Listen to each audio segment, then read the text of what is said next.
What is going on, guys? Happy Sunday and welcome to one of the biggest weeks, if not the biggest week for this year of 2022 in the markets. Why? Because it's going to really set the tone for how we finish off. And if this week goes potentially good for the bulls, we could have what ends up being like not that bad of a overall yearly decline in the stock market from where we were end of January, end of December last year to the end of December this year, or it could flush us right back down and we could be touching down towards new lows and kind of be reaping the rewards of this past couple of years of stimulus and now the Fed tightening things right back up. So in today's stream, we're going to cover a lot of that stuff, what we're watching for next week. We'll talk about kind of the thesis as to what to potentially look for Monday going into Tuesday before we have CPI and then the FOMC after that.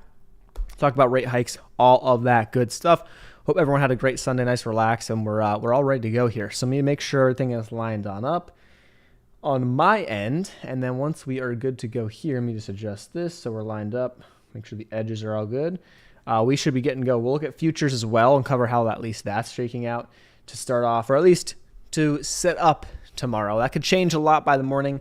But we'll cover all that stuff here in just one sec. But first things first, I do want to thank the channel sponsor for the past 2 weeks now, and that is Chart Prime. You can think of Chart Prime essentially as a trading suite algorithm community all built into one. You get access to some awesome trading indicators, tools like automatic pattern detection, different signals, and even a Discord community that has a ton in there, profitable traders, different tutorials, and different workshops that you can sign up for and take, all baked into the Chart Prime platform and trading community. So there'll be a link in the pinned comment and description box and down below. Like always, take advantage of Chart Prime. They're also running a 40% off holiday promo. So it is not a bad time to take advantage of some of these things. Like we always talk about, this is the time of the year. If you were looking to try to potentially level up with either using this or paying for something else or trying to get access to something else that you think could help you, it's a good time to do it. And I also have been paying for Chart Prime myself, full disclosure, each month past couple of months, and been pulling up the indicators, and it's been pretty cool. I like using the, at least for me, I like using the, let's go on to the charts here. I like using the, let's jump down. The Peak Seeker is one of those where I look for potential reversals, and then the candlesticks. Obviously, in having the chart patterns pop up is pretty cool, but I like looking for the candlestick patterns, looking for bullish engulfings, bearish engulfings to potentially signal some reversals and stuff like that. So links will be down below for Chart Prime, and thanks to them for sponsoring today's video. And let's get into taking a peek at what the heck's going on. So here's our chart for SPY. A lot of lines, just kind of key levels that we've been watching the past couple of months. I cut down on some of them, but we're pretty much set here with this trend line that we're at right now. We pretty much closed right at the trend line. And I got some people who are, who like to look at the big picture and say, okay, well, if you broaden things out, what are you going to see? Well, you're going to see, you got this the lower end of the trend line, and you got this kind of megaphone pattern, as they say, where you have a pretty nasty, well, no, not nasty. You have a pretty big channel that's developing here on the S&P. And what this megaphone pattern is kind of looking like is, oh, well, you're seeing charts, people saying, well, I mean, based off this pattern, we're going to reject this trend line and we have to come down, somewhere into here to potentially test the bottom end of this channel. The problem with these channels, though, is that this is not like a very consistent with the megaphone look. Like it will only work for so long, just like anything else, just like an uptrend, just like a downtrend. It'll only work for so long. I don't know. We could always do that, right? But that's pretty aggressive to the downside. We shall see if we do have this 2008 type of scenario. We will have this, the bigger crash actually came after a decent amount of selling already occurred. So we'll see if we end up getting that. Everyone's kind of looking back and trying to figure out, what that's going to go on. And I was looking and I was seeing a lot of, thoughts on, okay, like what could happen next year? Fed, pivots or pauses or whatever. And to be honest, just because the Fed starts cutting rates doesn't necessarily mean that the market lows are in by any means, actually. History says otherwise, actually. But the good news behind it is that once the Fed starts to cut rates, any dip from there, of course, that sounds, who knows where we're going to be and what happens, but substantial pullbacks or dips from there, we tend to see the bottom come somewhat soon in the next couple of months to short couple of years away max based off of history. To go back to early 2000s, 2008 timeframe, just off the top of my head from what I'm looking back at. So we're getting closer. And the thing that also is interesting is that the market's been kind of, I don't want to say fast, but it's been pretty quick to make a lot of these moves. And seems like it's reacting in a lot of unique ways, but also it seems like it's trying to price things in well ahead of time. That's kind of been the story of this past year we've been talking about for a while. So we'll see if that continues, but this is going to be a big week. And why? Because if the market likes the CPI and it likes the Fed's reaction to the CPI, we can find ourselves, after this week up over 410. I don't see a reason why we can't be over 410 if the market takes us in a bullish way. If they don't, we can be down, 370, pretty quick. If not even lower, very, very fast. There's some gaps to watch down there as well. If I pull up the gaps indicator right here on TradingView, this guy right here. So here's our gap. I'll be looking for that potentially, right? That we down to about 381 on SPY. So if things are pretty bad, if the CPI comes in hot, that'll be one to watch. But we shall see. Flip us in the house, preparing for a big week. Set some hotkeys. That's not. I have had experience using hotkeys, but the way I do things nowadays, I don't necessarily need them. But they are pretty cool, especially maybe you've seen hotkeys. Stream Deck's been used. I haven't ever used one, but I see the benefit. I see the benefit for sure. First, I do appreciate all you guys hitting the thumbs up button because that is something I don't ask for, and it's much appreciated. But also, it costs you nothing. So, anyone hitting the thumbs up button, you are a real one. But I want to cover the thoughts for what the heck's going to happen, at least going into the CPI. So it looks like based off of Friday, of course, does that necessarily mean anything come tomorrow? No, but futures are down a little bit, barely though. S&P futures are down 0.1%. They were down a bit more. They kind of been bouncing the past half hour or so off the lows. We're into the lows of last week. So we came down to 39.15 or so on the S&P 5 on futures really last week. We're right down there. Based off the selling pressure that we saw on Friday, I wouldn't be surprised if we kind of flush hard on Monday, at least the first half of the day, and then kind of consolidate and whatever into the second half. Of course, if that just continues and we bleed out and no one wants to hold anything into the end of the day on Monday, that's fair enough. But we got a pretty big move to the downside on Friday, so how much more is left in the tank, we shall see. It didn't look bullish, but then again, also understand that we are sitting essentially right at the lows of last week. So while I would be more biased to the downside if I had to pick a side for tomorrow, just understand that we are at the lows and there's no guarantees. We're at essentially support, so be careful of expecting a flush deeper to the downside. Now, we'll get the answer soon enough, Tuesday afternoon, or Tuesday, morning, we're going to pretty much know, right? What the heck the market thinks of Powell thinks of CPI. So pretty bad close. We covered that on Friday's stream. Would have been a nice trade to the downside there on Friday. But 390 on SPY. If we break below that, last week's low, 391.50 or so, or 391.60, something like that. We break below that. Yeah, we have this technical break to the downside. So we could see some downside there. Again, just be careful because 390 is a support as well. So maybe there's a little bit of a dip down to 390, and then we kind of hold that and bounce. And then if we flush 390, then we can kind of see that that's your trigger for maybe that bigger sell-off into the close. But if we don't break below 390 tomorrow and actually sustain below and continue and have continuation below, I wouldn't be surprised if we just consolidate into the end of the day. We'll have a live stream on tomorrow afternoon for that though. So that's the plan. But we shall see. What's going on? Happy holidays. I'm seeing that. Hopefully this week we should have, next stream, next Sunday, we'll be in a new location. We'll be moving. I'm moving on Friday.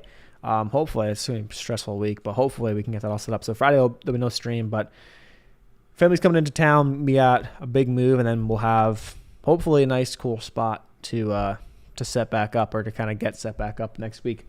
But we shall see. Beach bums in the house. Fed coming down to 60 basis points. Only first step. Yeah, let's jump over to check out the FOMC the Fed expectations. Let's take a peek. I'm last week checked. It was a pretty substantial probability we're going to see a 50. Yeah, we're going to see a 50 basis point hike. Most likely a 73% chance. There's a slight chance that they pull a 75. I really highly doubt. I'm surprised it's actually a 26. I guess until CPI is behind us, that makes sense. on Monday, but especially if CPI, by the way, let me just pull up the CPI. Boom, pull up CPI. This expectation is coming in at a consensus estimate of 7.3% for the CPI. If this comes in, anything above, if it comes in above 7.5, like, okay, I can see the thought here, but I still don't think it's like that big a deal. If this comes in below the 7.3, I mean, it's almost a guarantee 50. And dare we say, if we got a bigger surprise down, maybe the oil and gas, numbers and those things coming down have been big. But if that stuff comes down, or if that comes down and we get a 6.9 handle or something like that, oh my gosh. I mean, the 50 is probably pushing. I mean, the 50, people probably going to start talking about the 50 being too much. You know what I mean? We'll see. I'm curious to see what the Fed members, the collective group of the Fed, what they actually think, because we've heard from Powell, we've heard from the Bears, we've heard from, not the Bears, but we've heard from the guys who want to be more aggressive, and we understand why. But we kind of saw in the last Fed meeting that the actual like underlying tone was not a consensus like we got to keep going with these 75s or even do 100. You know what I mean? It was more so of like, we might want to kind of slow down here and kind of just see how things go for the next couple months without trying to be aggressive here, because I think that they don't want to go too hard and be too aggressive, go too deep into a recession. That was kind of the tone that we started to see, last meeting. So we'll see if that continues and what the thought process is there for this week. But I want to pull up a couple things for things that I have on my like list for this week of potential opportunities if we get, move this way or that way. Here's this week in terms of data. New York Fed 1-year and 5-year inflation expectations coming out tomorrow at 11 a.m. Eastern. I don't know if it's much of a big deal. Federal budget 2 p.m., but then really it comes down to Tuesday morning with the CPI at 8:30 a.m. And then Wednesday we have the Fed funds announcement at 2 p.m. Eastern, and then we have Jerome Powell at 2:30 p.m., which we'll have a live stream from both of those. I'm thinking on Tuesday, probably do a live stream for the CPI, and then we'll see what happens. If I can stay on, I will stay on, but we might have to cut that early. And then maybe we'll do one in the afternoon if I can. We'll see if I'm going to be able to do so. And then Wednesday, we will do a live stream on Wednesday for from essentially 2 p.m., a little before 2 p.m. Eastern through the close. That's just the plan. We usually try to do that on Wednesday on the FOMC days. That's the plan. Moving, yeah. I hate, it sucks, but I can't wait. I can't. A lot of reasons why, but I don't want to get too deep into that stuff. But it's we've been here for 2.5 years, the spot that I'm in now in Austin, but there's a lot of things that we're just kind of sick and tired of here in this building, surroundings, people, whatever. And we're kind of ready to move to a different spot. That's all I'm going to say about that for now. But when we're kind of just, shooting the shit one day, we can kind of talk more about it maybe. But let's see. Oil. Let's jump over to oil, check out oil, natural gas. Natural gas is pumping up 7% here. Natural gas is kind of funny. We can check out the chart there. Oil dumped down pretty hard on Friday, bounced back, and it's chilling up here about 0.6% for now. But again, overall picture on oil is a stair step down. This is going to get even more interesting, especially with the CPI with oil, because this is going to get, I'm really intrigued here because we're, almost halfway through the month of December. We'll see where this week is. But if oil stays like under $75 all week, right, you're setting the stage for even lower gas and keeping these oil numbers down month over month on average. And that's going to help the CPI. So we'll see, which again, I don't think, now, of course, there's projections, there's algorithms and how they calculate these different projections, one thing, but in terms of like a big consensus view, what was the consensus view essentially this entire year until really just lately, right? And even just to go back 2 months ago, the consensus view was like, oh, oil's going to rip. Here we go, right? Back over $100. It never did. The consensus view was oil was going to 150, 200, 250. You know what I mean? That was what everyone was saying, right? Now, maybe it wasn't consensus, but that's where a lot of people were betting on, or at least based off of the news and everything that was going on in the space. That's what everyone was thinking was going to be the case. Absolutely not the case. How does that factor into potentially some inflation expectations and stuff as this starts to like, okay, wait a second, like it's not going back up. It's staying down like relatively low. Does it have an effect? Does it play into things? Look at nat gas. So nat gas, triple bottom right here at around this 535 area. We had one right there back in, looks like late June, early July. Came down, double bottom right there on those two candles back in October. Came down to the same exact zone that we've had charted out for the past couple of weeks and bounced pretty aggressively. Now, question here is this just an opportunity to go short, or is this going to maybe push even higher to the upside? We shall see. It's been kind of playing some games, so I'm not going to probably touch it. I'm going to stay away most likely, but we'll see if it gets back up over $7. It's kind of our line in the sand. We'll see if it gets back over 7, what it wants to do. But it has, a nice gap back down to like 630 to potentially fill. We'll see if that plays out tomorrow. We will see. Working oil and gas, they're ramping up production for next year. It's good to know. Thoughts on MRI? And we're going to take a peek at it. Got pumped. Yeah, you know what? I think, I think a couple of things. A couple of low floaters got pumped on hard on Friday. The problem that I would have with it is that, well, look at that chart, right? Check Thursday. What is that? 2.7 million shares traded on Thursday, but this stock didn't move. So somebody absolutely loaded the boat and then just probably dumped into that pump. That's probably what happened. That's what happened in my view here. I mean, someone loaded 2 million shares and then you got the thing trading 37 million shares on Friday. Low float, pumped right back, essentially reversed this entire, downturn from September. Maybe it has more legs, but I wouldn't touch that. Personally, it's probably going to just float right back on down, especially when you have a situation where it gets literally loaded with. If you see a day where a stock is getting loaded, it's not slowly but surely, and it's not. If it's getting loaded up and it has a little spike and then it comes back down, spike and comes back down, that's, in my view, a little bit healthier than it not moving at all. Like, it literally had a range of 2 cents. 2-cent range on Thursday. Like, what is this? It literally had a 2-cent range like on Thursday, but it still pulled like 2 million shares on that day. I don't know. That's telling me someone loaded this thing and then just dumped into the pump on Friday. So I would be careful, but when you have these big volume days, watch what happens here. 50 SMA tends to be an area of support on these names, so that's down around 120. We'll see how 120 handles. It could bounce there and go. We'll see. But it gave back a lot of it. It only ended up 12% on the day after being pumped like 80%, something like that, 75-80% at the peak. True pump and dump on when it almost reverses the entirety of the move in the same day. Straddle for CPI, it could be a good idea. My only concern, which I guess is not, the VIX isn't that high, so I mean, it's not as bad. I don't think. We can look at some stuff maybe tomorrow. I might take a look and play something small. But my thought was with the VIX. Well, last time, if you go back to like the last CPIs and stuff like that, let's go back to where the VIX was. Well, the VIX last CPI was still like 25, 26, but like the last couple of times, you go back into October CPI.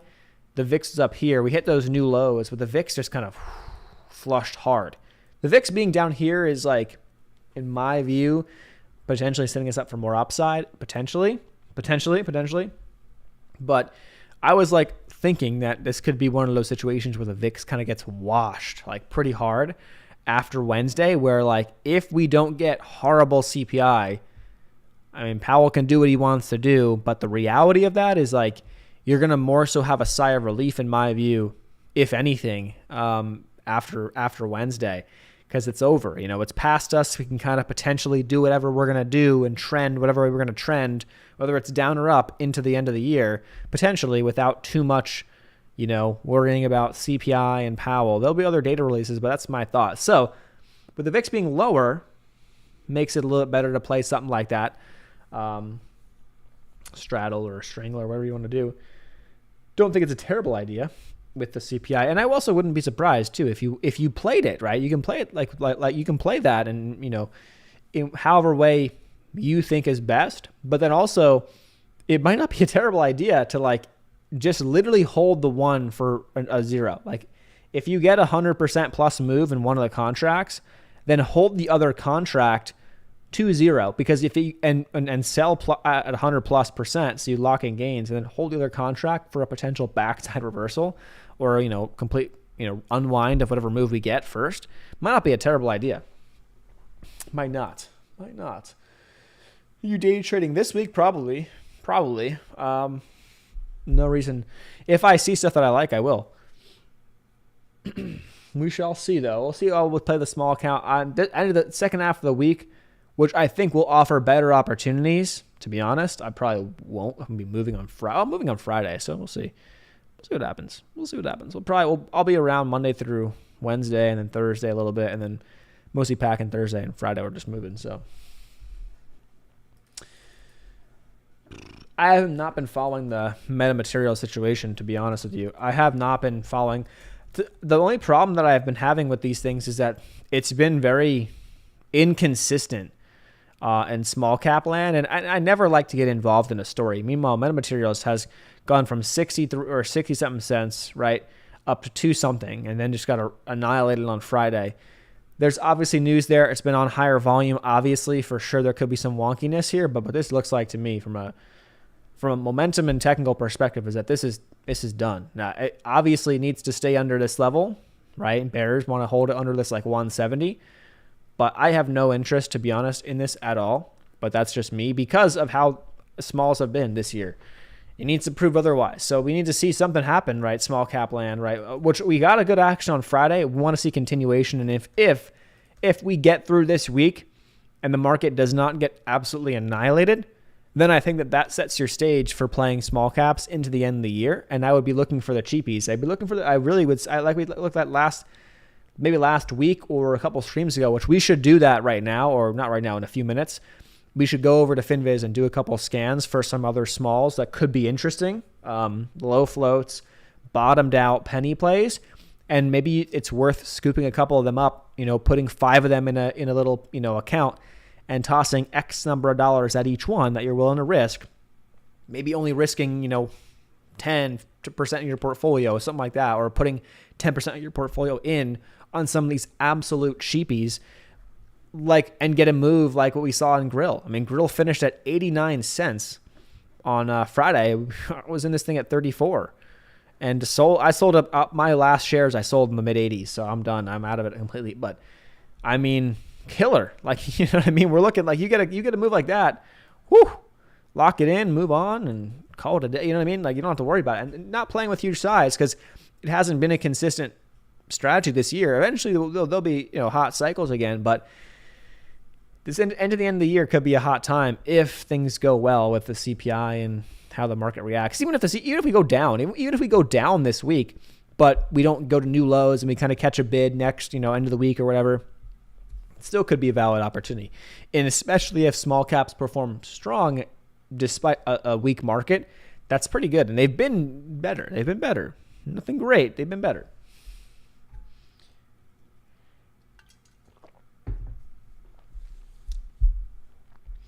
Kyle's in the house, migraine all day. I guess one thing I haven't gotten. I used to get headaches a ton. I wouldn't say migraines, but I used to get headaches a lot. Back in high school, high school, college, I was pretty bad. But I don't know what it was, because it definitely wasn't screens. I'm looking at screens more nowadays than I was back then.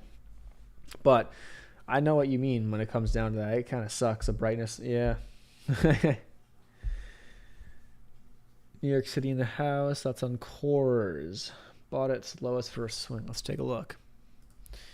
CORZ. We can look at some smalls, though, in a second here. We will. I think it's a valid idea. That's not a bad looking. I mean, you kind of have that descending wedge pattern setting up, right? So you got this look right here. And then you are essentially in this little wedge. Obviously, you look for a breakout up to the upside here. But it's kind of cooled up and it's consolidating. If it holds this 11 cents and breaks up over 14, my goodness, there's a gap and a half there. So this is another example of a stock, right? What happened back here in October was it either offering or bad news, whatever it was, doesn't really matter, right? That was our gap. And you're looking for, a strong end of the year rally. This thing can pop through this and go on 100%. Like that, you know what I mean? These are the types of charts and stocks we're looking for. Now, the question, though, behind some of these names, is cash position, are they going to get delisted? Like, how much longer do they have to gain compliance with the NASDAQ?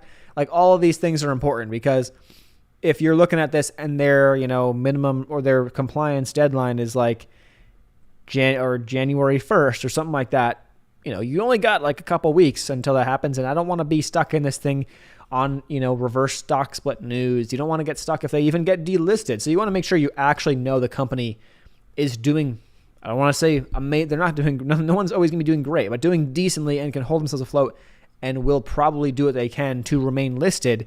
That's where you probably want to be, and that's where maybe you can look through the pipeline of potential PRs. Look at their last earnings. Are there hints in the last earnings that there's things to come? Positive PR these days could send a lot of these names up, a good bit pretty quickly, as we've been seeing, to finish off last week. We got some good PRs. Cancer space, breast cancer was it's always a hot space, and sometimes it's hit or miss, but it seems like last week that space was going. So there's always names there. BCTX was a name that I recall. I think it's like one of the biggest names in terms of P&L that I've had on a swing in recent memory. But I had this thing a long time ago. I think I was in BCTX, if I'm not mistaken, some point back in here, like back in 2021.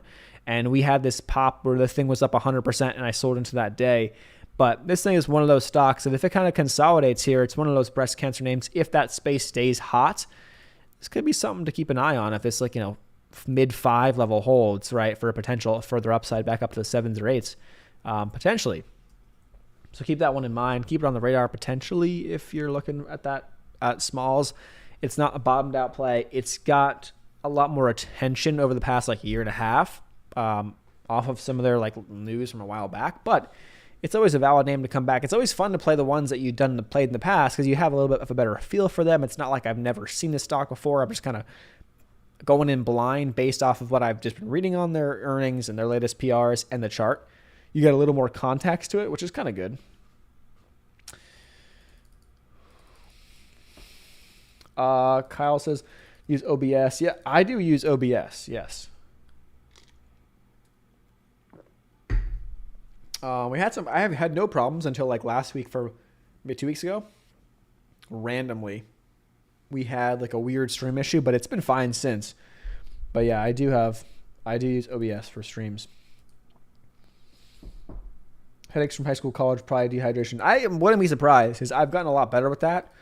Without realizing it, I nowadays I'm always drinking something, water. I always have something nearby. But back then I probably was not as good when it comes down to that stuff.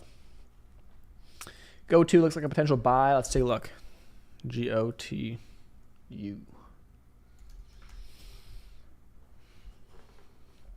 Only problem is that it's coming back up into this. It's done well, right? It's got some good volume coming in, but the thing is up 100 and something percent off the lows already. I mean, I don't know what the company's up to, right? It's up 106. It was up as of Friday at one point. It was up 200% off the lows. The problem is and you're up into prior resistance, right? So you need to kind of get through, or you need to prove that you can hold up here now.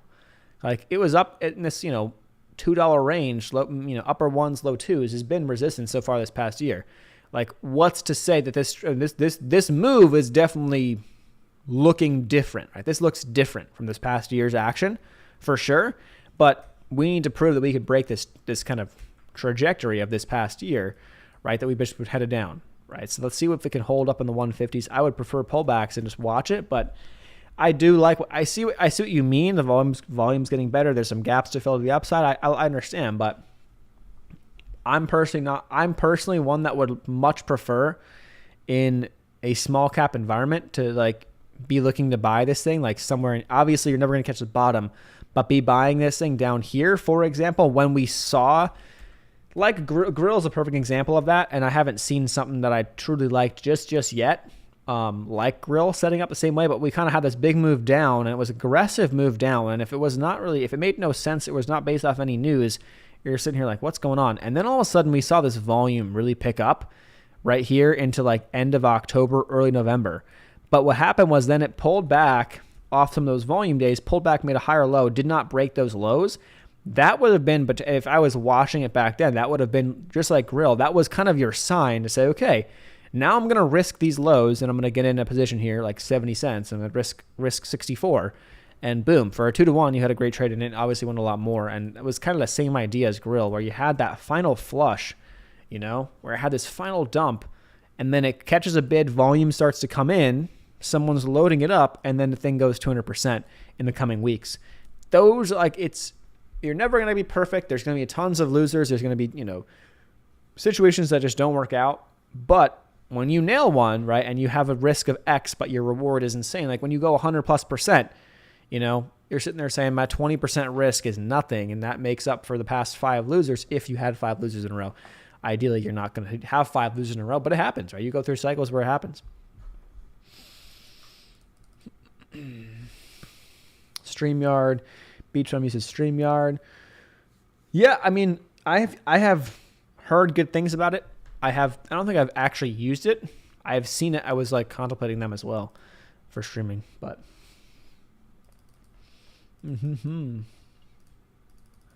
Mullen's still a good swing. Let's take a look. Watches of penny stocks I found for NUWE, Mullen, MRIN. Let's take a look at MULN really quick. But it's not a bad looking chart. I mean, as much as I don't necessarily, I just don't love Mullen in terms of a pump and dump and sketchiness from a sketchiness standpoint. It's not a bad looking chart.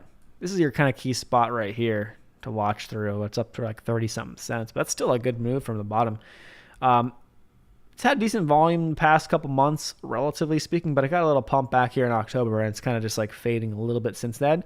But it's trying to hold this like 18-cent area, so it's trying to base. It could be worth a shot on the base that it's putting in right here. And if market likes CPI and whatnot, and smalls kind of stay or heat back up or heat up a little more, this is probably going to get some more attention. I wouldn't be surprised. I would never want to buy a prior pump and dump, a prior big runner.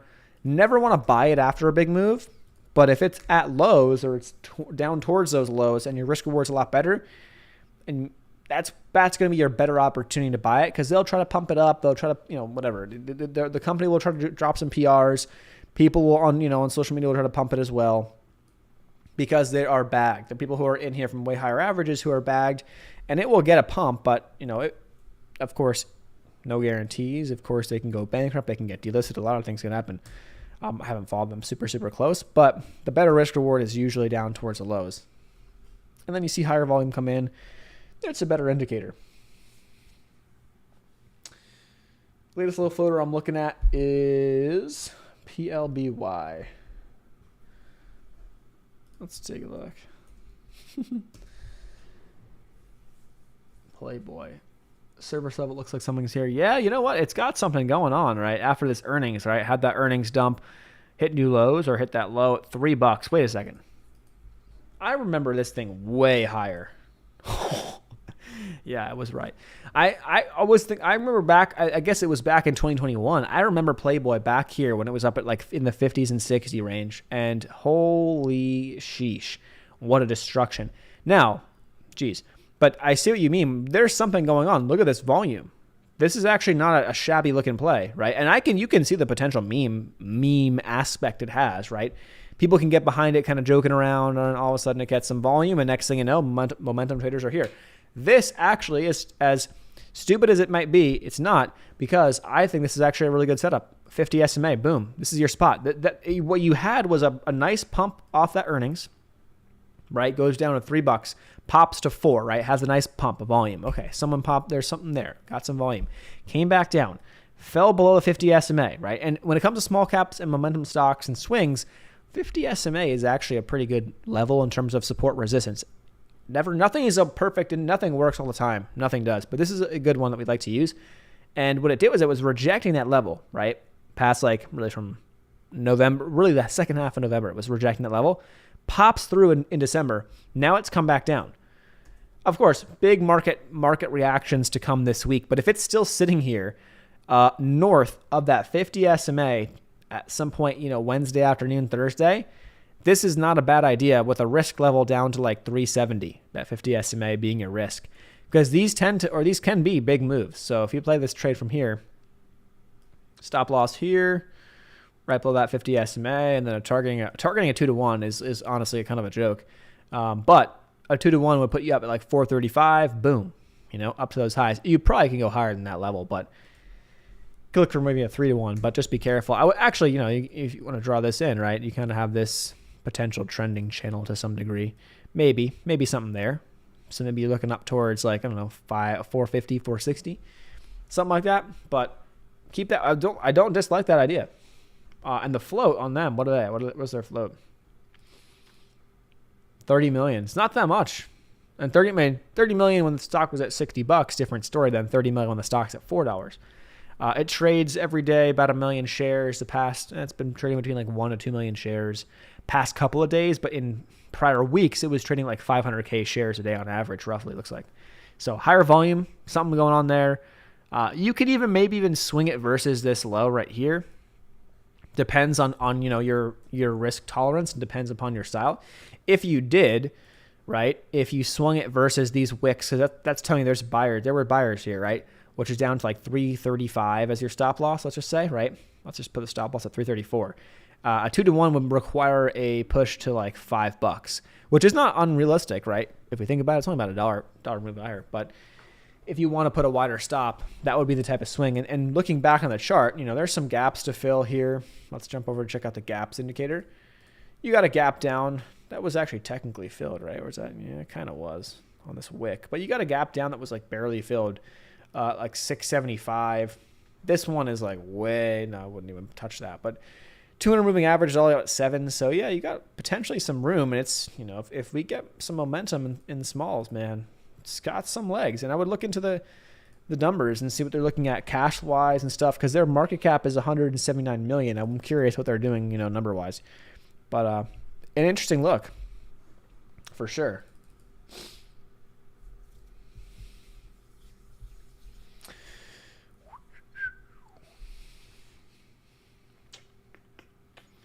Try to OBS, StreamYard. Maybe I'll try it in the future. I wouldn't be opposed to trying it. Watching HA. Let's take a look at HA.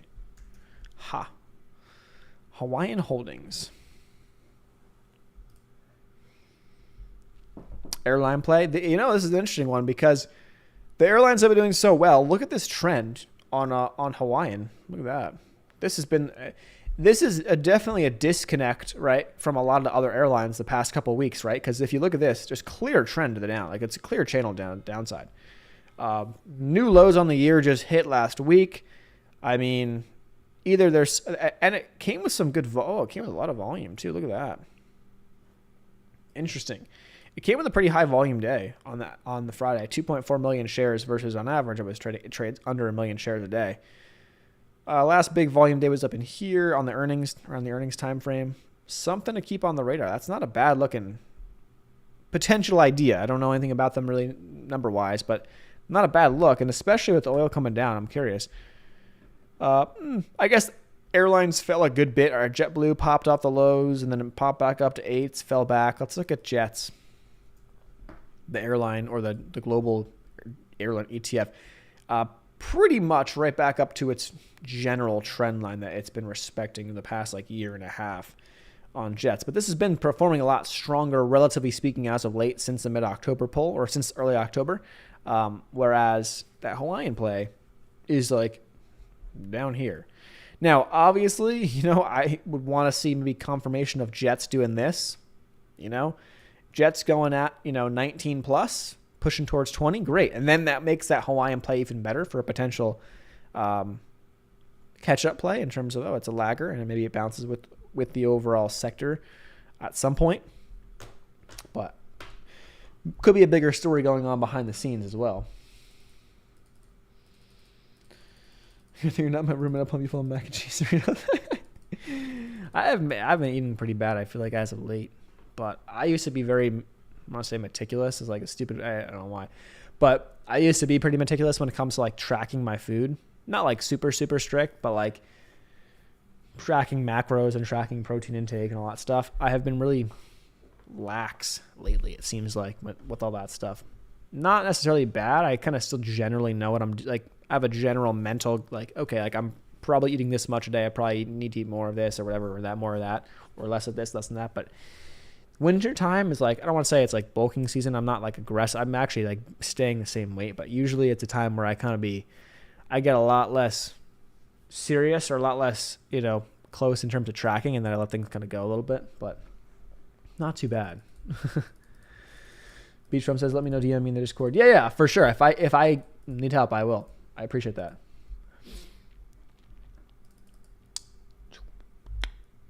KTRA reaching up $100. Let's take a look.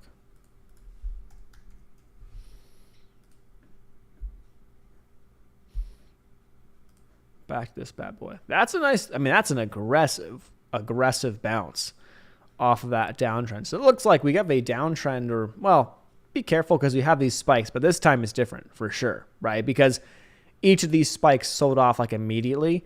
This one's holding, so something is obviously different here. It's just up a ton. I can never buy something like that, but momentum is there. This thing keeps trending. Let's just want to watch it keep building higher lows is what you want to see. You had a really nice, you pulled back to 740s, and then you build a higher low there, and then you rip back up. So ideally, you don't want to be chasing off the breakouts, but when I first saw it at 3, yeah, it would have been nice down there at 3. But yeah, chart-wise, breaking that 200 moving average, first time it's done that in many months, since back like over a year ago, well over a year ago, year and a half ago. That's a key break. So $10. We'll see if $10 holds for now. Didn't often scan. Playboy had unusually higher open interest. Oh yeah, on the 250 calls. There you go. That's how you do it right there. That is a juicy play. I think we'll keep it. I'm gonna write this one down. I'll keep it on the radar. I also want to pull up. I'll pull up tomorrow's, like, my list of stuff for tomorrow. I'll just write down PLBY as, like, just something to keep on the back burner. Swing potential. Okay. Playboy and then date night with the Prophets. Been a while since seen Jets. Yeah, it was a bummer. That one just didn't. My airline idea just didn't work out. Yeah, is what it is. I guess longer term, right? Probably will. But the JetBlue, right? Just got crushed. All these things got crushed. When in doubt, low carbs and weights. Yeah, I've been. That's what it comes down to, really. My biggest metric that I've been, like, tracking more so is just strength, right?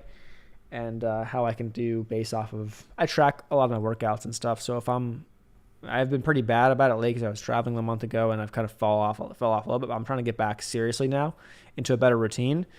But I need to do a better job when it comes to, like, I'm trying to build out like a much more of a flexibility, more mobility plan for myself, because I am, like, one of the least flexible people that you'll ever meet. I have, like, I can touch my toes, but for a very long time throughout high school, like in college, I could not do it. I could not touch. I would reach down like straight legs. I could not touch my toes. It just wouldn't happen. My hips and hip flexors it's bad. So I want to do a better job of that. And then I want to say cut down on the weights, but my goal would be to focus on maybe less volume weight wise, more so strength, optimize that, and then a couple of days per week, 3 to 4 days per week of that. And then the rest of the time is more mobility stuff. A little bit of cardio in there, and just for health purposes and all that good stuff. That's the plan from a health perspective. Short float on KTRA is 25%. That's juicy. For real, people abandon airplay, move to CCL. What's CCL looking like right now? Remember CCL? My gosh. I had it somewhere in the 8s. Upper 8s, I believe. And I had a couple pops to, 11s where we sold into that. And then it had this dump to 6. Man, that would have been a buy and a half if you snagged it in the 6s, because that thing just bounced right back. You have to have no fear, And even with these plays, like we were even looking at some of these and some of these big companies, right? Like the Netflixes, the Facebooks, the Metas now, right? Like the scary thing was, like, at the moment to buy the dip, because no one wanted to do it. No one wanted to do it. But if you did, you're sitting pretty. I mean, you're sitting pretty. I mean, if you bought, I was telling guys last week about my dad who bought it, who has an average on Netflix at 204. I'm like, it's almost $400. It's like over $300. He's like, yeah. I mean, he's been selling covered calls along the way. He did not buy the bottom. He did not buy it here on the way back up. And then it was not a situation where he bought and then was just green the whole way. He bought it somewhere in here. I'm freaking throwing down the wrong things. He bought it somewhere in here, was red for a while, sold covered calls, minimized some downside, and then has been riding the position up and it's been killing it. And I'm like, I wish I did that now that I think about it. But But yeah, those have been working pretty nice. Just kind of like the absolute destruction large caps that are not necessarily going anywhere. And Netflix, I mean, at this point in time though, would I buy Netflix here? I would not. I would not. Definitely not. But does it mean that it can't go higher? It could. I'm just not a fan of they fill the gap. Like this thing, I would want to see it back in the twos, give it a 2 out in front before I even think about it, in my opinion. But that's just me. Problem with airlines, they burn a lot of cash. Yeah. No, I thought we'd see I didn't think that the market would do what it did. Of course, that was guessing what was going to happen in the market, which you see how that kind of goes sometimes. Not sometimes, a lot of times. When you try to guess what's going to happen next, or you try to guess what will happen in a certain time frame. It seems like the market, or here's futures, we're down 0.19%. See what we break down and see. And my speculation was we probably go lower into tomorrow, and then whatever happens Tuesday will change the course here. But most likely we probably go lower tomorrow if I had to guess. Doesn't mean that we're going to do that, but let's look at some of the stocks I was looking at. So SPY was the first one for tomorrow. I was saying, or I wrote down based off a little mini scan, I like it under the lows of last week. So if SPY goes under the lows of last week, there's probably a little bit of meat on the bone. So under about 391.60, there's probably room to 390. If we break under last week's lows, probably test 390. I don't want to sit here and say that, 390 is going to flush through. But if it did, then that gives you the potential for a washout into the close. If we lose 390 and sustain below it, like break below, come back up, retest it, and then fall back off, then we probably have a flush into the close. We'll see. But that's kind of my thought on SPY. We're at the trend line support, so we could break this trend line, have a little bit of a technical breakdown, and then kind of freak people out, closing the day below 390. Like, oh my gosh, the key level of 390 is gone. And then CPI comes in, and it's either going to confirm that or it's going to completely rip us back the other way. That's the thought there. Tesla, we have seen this 180 level acting as an interesting area. So I've been watching this 180. It's been an area that we've seen a lot of action past couple of weeks, and I've had it as a level of interest in the past. A lot of wicks closing right around that level or bouncing around that level for dip buys and for resistance levels. So around the 180 area, if we stay below 180, I would not want to be long. I would, if Tesla gets over 180 and holds over 180, that's where I would say, okay, it's a valid long idea. For upside, it was strong on Friday, relatively speaking, compared to the market. So that's an interesting stock to keep on the radar. Next was Apple. Apple on the list. Apple, I like it if it falls under 140, which is the low of last week, 140. If it falls under there, there's a gap to fill. We had a gap, there's a gap up back here in November, right? Was this a CPI? Was it CPI? I think it was CPI. We had a gap from this 138.50 up to this like 139. So if we fall under 140, I'm looking down towards 139 to like 138.50 or 138.60. So that could be a good, sizable move right there if we get that on Apple tomorrow to fill that gap. That would be the idea across that. I think especially if we open up tomorrow and we just kind of go like this all day, you're going to find better opportunity in individual stocks and looking for relative strength, relative weakness than trying to chop yourself around on SPY and QQQ if we're just going like this and barcoding. I don't know if we're going to do that, but if we did just consolidate because no one wants to do anything until CPI is behind us, then that's kind of the look. We'll see. Beach Bum is peacing out. Enjoy, man. We'll see you this week. Potential balance on XLE. I think so. I mean, here's XLE's chart. ExxonMobil is lagging behind this. ExxonMobil, if you look at the charts and compare them, we can look at that too. ExxonMobil is like sitting somewhere up here versus how weak XLE, the energy ETF, was on Friday. So maybe this little bounce at some points. So you want to jump in front of the bus. I mean, there's a couple of wicks right here in this area that we had resistance-wise on the way up back in September and October. So maybe it holds the low 80s, maybe. But if we look over at oil, let's take a look at oil. I mean, oil is just getting destroyed. I mean, oil is getting destroyed until it's getting oversold. It's going to get a bounce. We're going to get a bounce at some point, I would think, on oil. But here's a spot I would look for, like right here. We bounce back up to like 76, 77 would be a potential resistance zone. Prior support turned now potentially resistance. Eyes would have to be there. Nat gas is ripping up right now, but my eyes would be on oil. because a lot of the big names in XLE are all the oil companies. So here's ExxonMobil as another idea, right? It's not at lows. It was weak as hell, but my only problem with this is that you had a prior resistance right here on ExxonMobil, like right up in this area, right around here where it pretty much held support last week at like this 102 area. So it needs to kind of flush through that. So I'm not like super interested in that unless if oil was getting crushed tomorrow, then maybe there's opportunity there. But just be careful. It had a little bit of a little strength relative on Friday, I think at times. Outside of that, we talked about Tesla, Apple, Google. Google, weak as hell. Weak as hell. I mean, this thing looks weak as hell. If we get more downside tomorrow, not a great level to risk off of here. I think maybe the wicks right here are spot. So it's like risk off of like 94, 95. But it's sitting at 93. So a continuation to the downside, if we keep going and the market keeps going lower and you see an opportunity intraday, there's a gap to fill back down to like just under $90. So if tomorrow is a washout, no one wants to hold going into CPI day, then you might have opportunity down to $90 on Google. It could drop a few dollars. It could drop a couple percent, if the market is really bad tomorrow. So that's one to keep on the radar as well. I know it seems like we're all looking at shorts, but that's just where, based off the price action, that's what things look best like for tomorrow. But we'll see if we get that continuation come morning in terms of futures. Coinbase, also another one. It is weak as hell. It's at lows, essentially made a new low in the year on Friday. Under $40 is kind of like your next psychological level. We can get a bigger flush. We'll watch Bitcoin, which, by the way, Bitcoin is trading here at 16.8. Bitcoin has kind of got this trend. So here's this trend line. And Coinbase has not been trading, one for one with Bitcoin right now at all.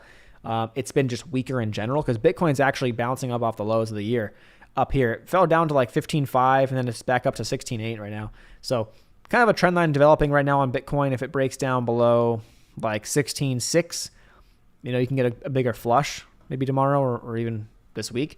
So Coinbase is on watch there, but I don't necessarily think it matters, what necessarily Bitcoin does. If it's weaker, that's better. But if it's a risk-off day and, no one wants we could have a green day in the market or just a small red day, but it could still be a risk-off day. So look at like the small caps, look at the ARK Invest names, like look at those stocks and see, are they all red? Are they all green? Or we have a mixed bag? If you had a mixed bag, it's not worth it or wow, you don't have as big of an edge. But if it's all red or it's all green relative to the overall market, then there's your opportunity. And then if it is red, Coinbase could drop another $1 or $2. Seriously, tomorrow, under $40. So it's at new lows. You're in price discovery mode, or not at new lows technically, or it is. I thought this low from May was it is price discovery mode to the downside. So who knows where it's just like a breakout right to the upside. It's on the complete opposite end of that spectrum. Upstart was I got it like two more. Or yeah, Upstart's the last one. Upstart daily chart wise, another one of those risk on names. So if you're looking at short side, if we do see kind of further weakness in the risk on names, right? Upstart is another one. Clear area right here that was support around the $17.75 to $18 area. Over 18 invalidates that in my view. But if it stays below that, you kind of have almost a bear flag setting up. Move down.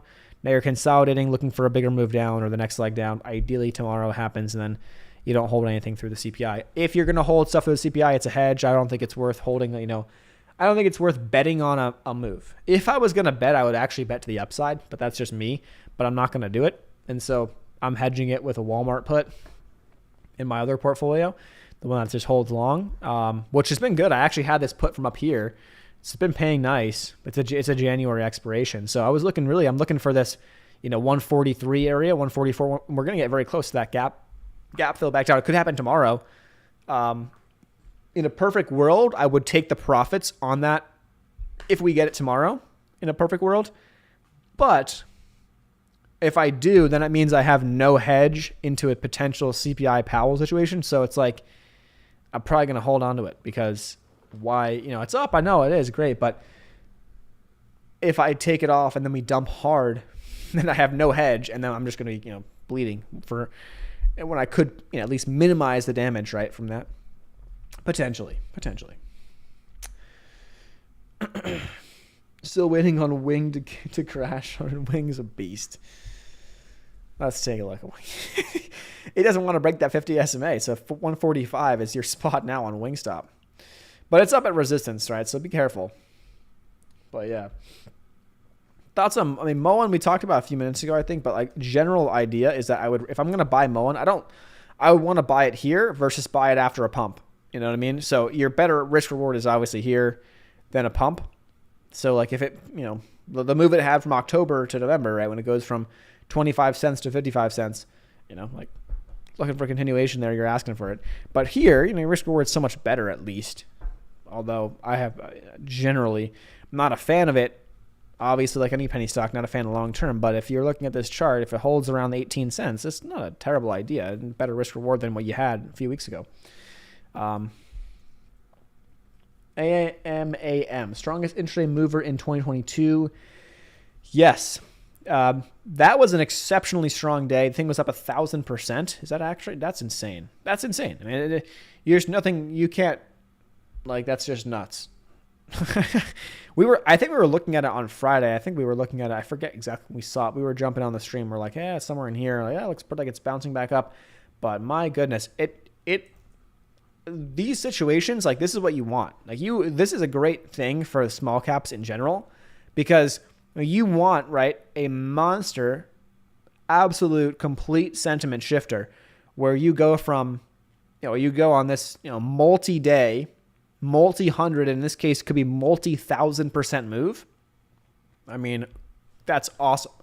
That's my biggest take on it is if we get continuation and this thing goes 10, 20, 30, 40, $100, some crazy crap like that, that is awesome for small caps. And like we said, we could look at that little low float scanner. We kind of put together a brief one, but that's what you want to look for, right? Look for these cheapies, look for volume, right? So that's what we can look at in a second. But that's my biggest thought on it, to be honest. It's a great thing for smalls. It's a great thing. So it could be a big sentiment shifter, and it could be time to start swinging again, because when you get moves like this, oh my. Google has zero strength. Yeah. Kyle said, I think inflation won't be as strong, but catalyst jobs will be the strong mover into the target rate back. Yeah, and that's my take on it all. It's inflation is not going to matter as much. Even if it's going to matter, right? But also because we've seen big reactions, that reaction is going to start to slow down. And also, the risk here, the risk is that, what happens if you get a CPI comes in at 7.6? Okay, whatever. Next month comes in even lower. Right? The trend is down, and I don't really see a sign. There's going to be a jump, a period the next 6 months that we lap these big numbers, these big increases, right? Next 6 months. So the next 6 months, most likely, this just trends down. And then the question is going to be, where are we at the end of 6 months, right? If we're sitting at 3.8, is that great? Is that way ahead of schedule in terms of the downside?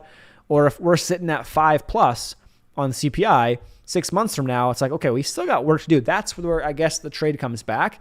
But I don't think the next 6 months, I would not be worried about looking at CPI to gauge the Fed rate hikes. I don't think so. I think that's done. It's more so the damage that the Fed has now done. How bad is it going to be? Is my take on it. So where that takes us in the market, we shall see. CPI could surprise next day. JP could crush it back down. Yeah, that's the thing that I would be more concerned about. If we have a ripping day off of CPI, do not be surprised. And I think we'll get a very, very nice answer from Powell based off CPI. If CPI rips us up and we finish the day on Tuesday over 400 on SPY, right? Something like that. And then we're sitting there, let's say we end up somewhere up in here, right? We're sitting right up in here, right? Still not breaking out of the trend line. Obviously, Powell could give us a continuation move up. Or he can send us back down. His tone and what he says is going to be very interesting. Either way, it's going to be interesting, but it'll be very interesting because we'll get a very clear understanding of, is he still in the camp of, I want the market lower? He's been blatantly obvious. He's not said it specifically because he can't say it specifically, but he's been blatantly obvious in terms of saying that he wants the market lower, because we had that question. It was a couple weeks back, last FOMC. You had that random guy, which is the most sketch situation, but this guy's in the audience, on Powell's press conference on the FOMC day, and he goes, "Looks like the market's reacting positively to your statements." And he was like fumbling, guy was stuttering, like, "Hey, how do you feel about that? What do you think about that? Is that a good thing or a bad thing?" And Powell's sitting there, like, you can see him get a little flustered. He says, "That's not my job. My job is price stability, yada yada yada." But then he goes, "But." I want to be clear, we're nowhere near from done. We might need to be more aggressive, saying all the things that you would say to send us lower. And then when the market just went, we were down at the time the guy said that. The guy asked the question. We were down. He said the market was reacting positively. Initially, it reacted positively to the statement the Fed releases, where they say, "Hey, we're raising by X, whatever, and we are going to do a 75 basis point hike." But inside of that, there were some members who were kind of like cautious about this, saying that they wouldn't want to slow the pace. They wouldn't want to slow the pace soon. And then Powell kind of came out and spoke really tough. So the market, before Powell came out, was like, "Oh, that's positive in terms of, they might be getting done, sooner than we thought, yada, yada." I mean, the games are, it's funny to see through, and it's not worth, on that day, trading stuff. If you're going to do it, what you want to do is we get a massive move, up or down, and okay, now you have potentially something to play off of. Okay, let's say we get a massive move up to like 400 something, right, on SPY. And then, let's say before Powell comes on Wednesday, we're up here. And, Powell comes on and maybe we have a quick gut check back down. We drop, $3 on SPY. And you can lock in, a small position size for a few, just playing off the potential reversal. I mean, other than that, I wouldn't be trying to sit here and think too hard about betting in one direction, because the opportunity could be substantial after the data's out or after the stuff is done. So CPI day, if the data comes in and we're sitting at a CPI and we get a 7.1, I don't know, let's say we get a lower number than we thought, and CPI comes in 7.1 or something like that, and now all of a sudden the market rips, there's going to probably be a juicy piece of meat on that bone, like we always say, inside of a lot of other stocks or on SPY or on QQQ that day that you can take advantage of, hit it and quit, move on, and then wait for tomorrow, because Powell could completely unwind that move. Or he gives us continuation, and if he does, then great. Because then next week, guess what? If he does give us continuation to the upside or downside, guess what? Next week, you've got a lot more on the bone here, or above this trend line, you got a lot more on the bone here. So there will be plenty of opportunity. It's just that this right here is where you're going to easily get chopped. And is it worth it, right, mentally? And is it worth it for the accounts to try to guess this move? I don't think so. I think it's better once we get past Wednesday and we're either up here or we're down here. You're going to have a lot more clarity on that. We shall see. We shall see. Walmart worked out nice. Yeah, it definitely has. Definitely has. JAPQ for tech and you'll be good. Yeah, that's not, that's what I'm going to be doing is ideally expanding into some of the other ETFs and then just kind of like building out those positions and letting them just do their thing for a long time. That's the plan. Made money on Upstart when it ran off $400. Yeah. I mean, come on with this thing. It's nuts. This was nuts. The Upstart run to 400. I mean, this still got a gap here. I mean, if we had if we had this like joke of the melt up, maybe this is where it goes, back to $70. The joke of the melts up, but it's funny. It's back down here. It's getting crushed. The old three black crows in Walmart ended up paying out. Yeah, it is.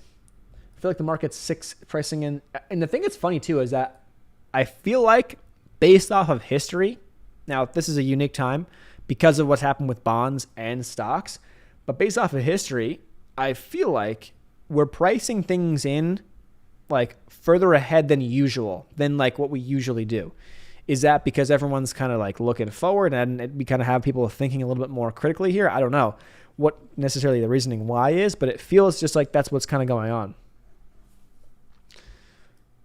TGT, just ranging. Yeah. No, yeah. I like the Lulu idea for the short into at some point next year. I don't know if I'm a fan this year. But yeah, TGT is just setting up for like if we have a downside if this market gets hit again, like if we break down, right, after Powell and CPI, then I think this could be a good swing trade opportunity. I mean, Target could be down in the 130s, 120s very, very fast. It's been weak as hell. So if this trend line goes, it could be down there in a couple of weeks, especially if the market goes to new lows. Of course, that's a big if. But if it did, this would be one of the lows that might not be a bad idea to take advantage of on the downside. I mean, look at this volume. I mean, under 150, and you start cutting into a very substantial volume gap down to like 129. So that could be a juicy swing trade opportunity if it stays weak. But we shall see. I feel like SMMT really got the party started. Yes, it did in the healthcare names. That's where you want to be. SMMT 2 million shares outstanding, not necessarily a low float, but hey, it still went, right? So the spot to be is going to be the cheapies, the cheapy low floats in the healthcare biotech space. And that's where it's been. Pretty much filled this gap right back here up to 450, which is crazy off of where it was. Crazy move off this thing, but great to see it. I mean, I love it. Retail kind of prepared for some downturn. They started cutting payroll, save as much money as they can. Yeah. Oh, yeah, let's talk about Lulu really quick. So this is more of like I don't want to say a fundamental short, but also like it got crushed last week on Friday off of earnings or whatever. But look at this chart. Okay. I look at Lulu as, to be honest, a pretty fat pig. I would want to look deeper into the earnings. They seemingly have been crushing it, right, this past like 2 years. But in a recessionary time, I look at this as a pretty fat pig in my view. And this could easily drop from 300s to $200. Not that it's done. Oh my God. It's not going anywhere probably long term, right? But if in a recession, right, do you think that necessarily Lulu dropping from 480 down to 325, given that what the market's done, this thing dropping 32% after being on the run that it has been on since 2018, right? I think that there could be some more meat on the bone on the downside play here. And if anything, this could be a pretty good hedge opportunity for a portfolio into the next year or two, right? A recessionary hedge. Here's kind of a pretty strong area. Maybe this even has that look of that head and shoulders, right? You kind of have this, and then we'll see what happens here. You kind of have this little one here. But you got these, the head right here back in November of this year. November of last year when the market peaked. This is looking at the big picture time frames. We're talking like years now on this chart. This goes back to 2019 down here to the left. This is the COVID lows. So COVID lows went to 128. Lows of this year was down at 250. I think that 250 is reasonable maybe for downside. But either way, right? Something like this could be a good idea to hedge a portfolio. Not like I'm going to sit here and bet on the downside, because it's tough to always bet on a company to get crushed, right? And it's, who knows? And if they outperform, then right? But in a recessionary time, let's just think logically here. And you're looking around, are you going to go to Lulu to buy those pants or those leggings or whatever, or those shorts that are like $60? Or are you going to go to, Target, Walmart? Probably going to go to Target and Walmart, pay half price or even less, right? Probably, if things get really bad, right? So that's just kind of a thought. And they had some high inventories and stuff like that. And so we'll see. But if times get tough, you'd think this is a good idea. So we'll see. We'll see. I don't like to get into the overvalued, undervalued too much. I mean, obviously, you can always kind of say, yeah, it looks like it is, yada, yada, this, based off this, and this. But because anything could happen, I'd like to be more of from a technical space, have a thesis, and then back your way into kind of a technical plan, and then play it out as the plan, play out the plan. So this will probably be, if, again, market rallies, let's say, into the end of the year, if it does, we start getting into the early part of next year. We'll see what the market's doing, but this could be a hedge idea, right, for a portfolio. QQQ. QQQ looked actually stronger than SPY. What's that? I say fries. Jeez. It's actually kind of having that same setup that we like to play for like swings off of the 50 SMA. So look at this. It's just kind of consolidating right here on prior resistance at this like 278 to 283 or so level. So it's actually, it looked better, but if we drop below the lows of last week, 279, yeah, it could come down a bit more. There's a gap to fill back to 268 on here if market does not like CPI and Powell. So that will be the first spot to watch. I mean, we could be at new lows on the Qs, guys, in like 2 weeks' time. if we get crushed off of a CPI and Powell. Again, don't think that I really don't think that we will. But again, I'm not betting on that because you see how that gets when you think a certain way and you start playing that and you get too caught up in the thought, you'll end up finding yourself doing stupid things, or you'll end up blowing more money than you need to or whatever. But that said, I think the downside inflation trade is probably and the Fed worrying trade is probably over, unless Powell blatantly comes out and is like, yeah, we're effed. We're going into a recession. Which he's not going to say that. But if he said something like that, CPI aside, right, that's where we'd probably get the most fear from, like him being like pretty scared about what's going to happen, which I don't think he's going to do. He's not going to do that. So we'll see. But that's downside if market does not like it. If market doesn't like it, we probably roll over and then probably maybe accelerate the downside, especially if job numbers, other data potentially starts sending us lower on top of the CPI and Powell. My take on that, or just momentum wise.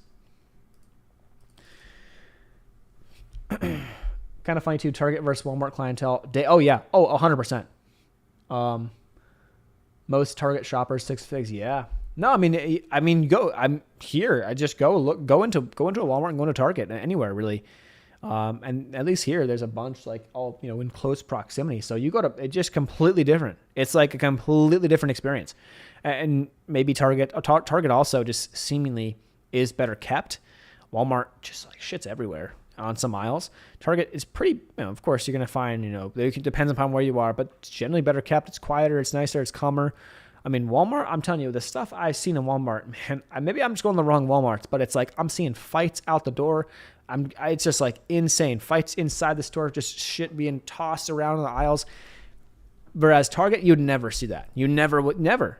It's just funny that it is. The clientele difference is substantial. At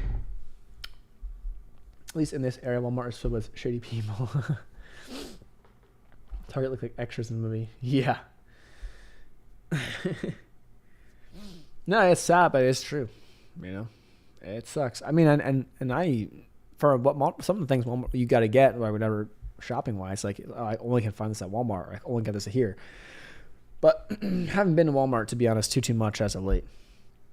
Almost got a TV from Walmart, but they didn't have the one we wanted, so they were getting it from Best Buy. Shop at a thrift store a lot. Thou shalt not pay retail. Yeah. Shaq had one of the biggest purchases at Walmart. I remember seeing that a while back. Have you seen what Finner? No, I haven't been following the metamaterials situation. I have not, unfortunately. Halted TLP, took away the double, then they sank MMT because the hell. Yeah. There's games, man. That should be, I understand like it's a mess and I haven't been following it too close just because I'm sick of the games. I really am. I in small cap land, I'm absolutely sick and tired of the games.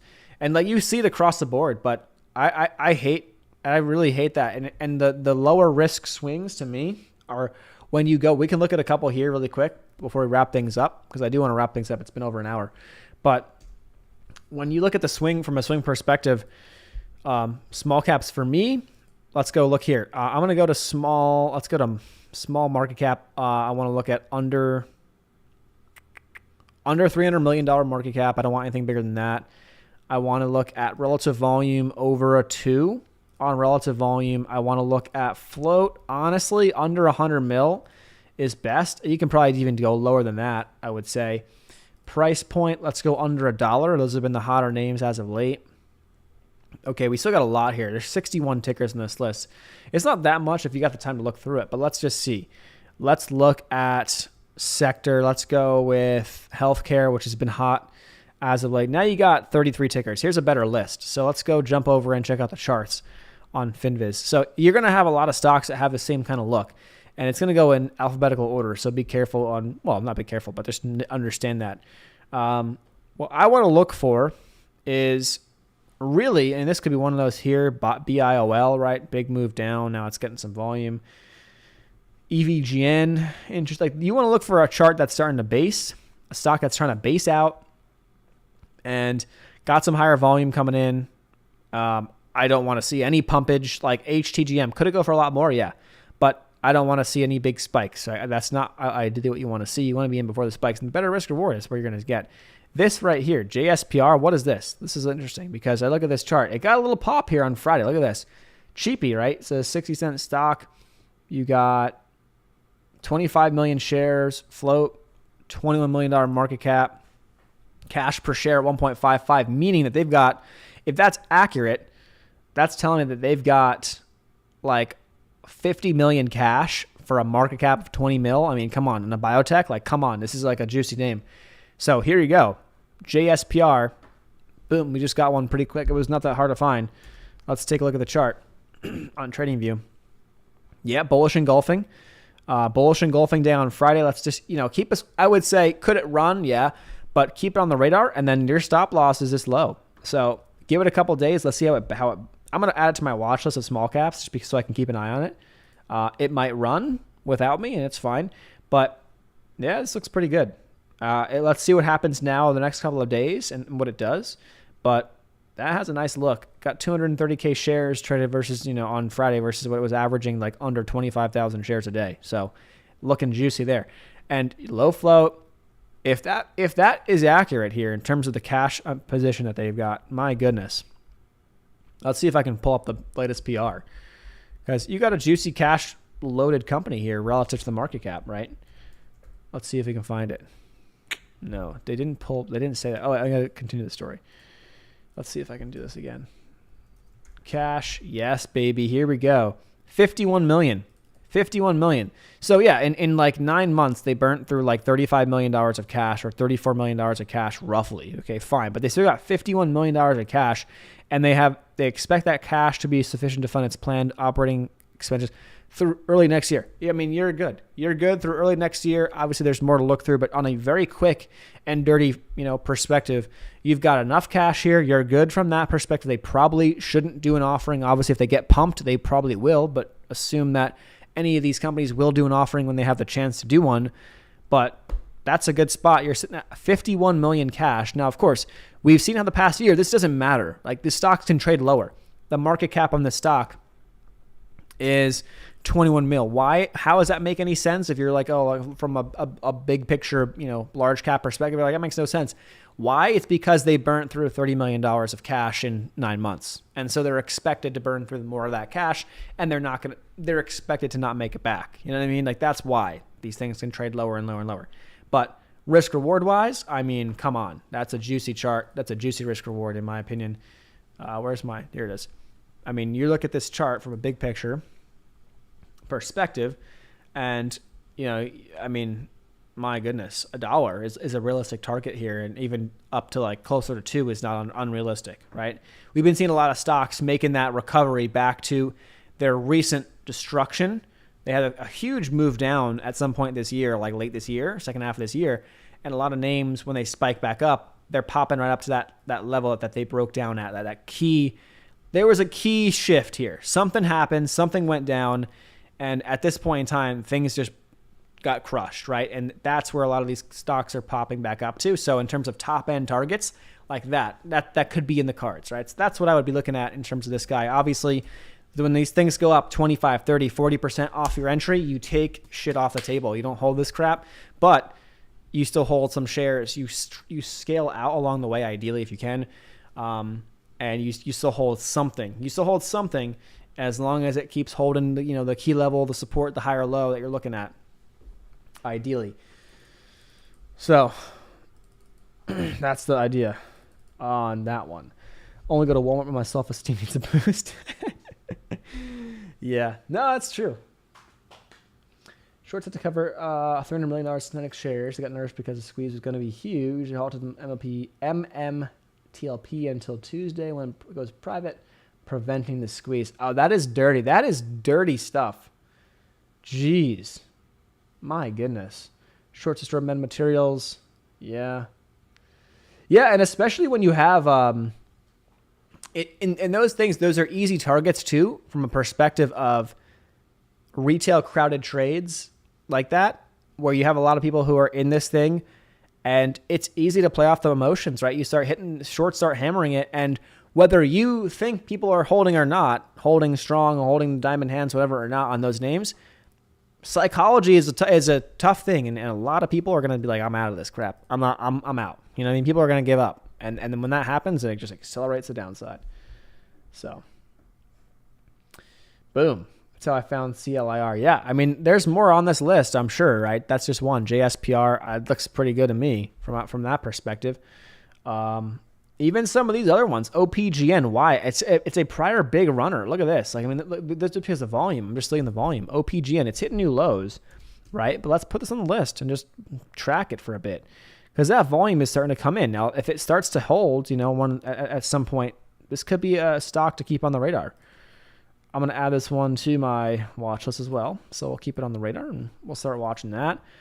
Anything else that looks good? SIOX, something looks interesting there. It's got some decent volume. Look at this. QTNT, look at that chart. My goodness.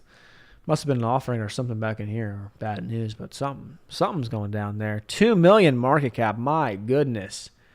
Cash per share of 8.71, and they got about 4.5 million shares out, 4.25 million shares outstanding. So it's probably like, I don't know math off the top of my head, but that's like these are some dirt cheap, tiny floats. I mean, you could talk about monstrous moves that you could see if the stars align. Oh my gosh, there's a ton there. This is a good list to go off of right off the bat. SIOX. This is another one. Look at this one.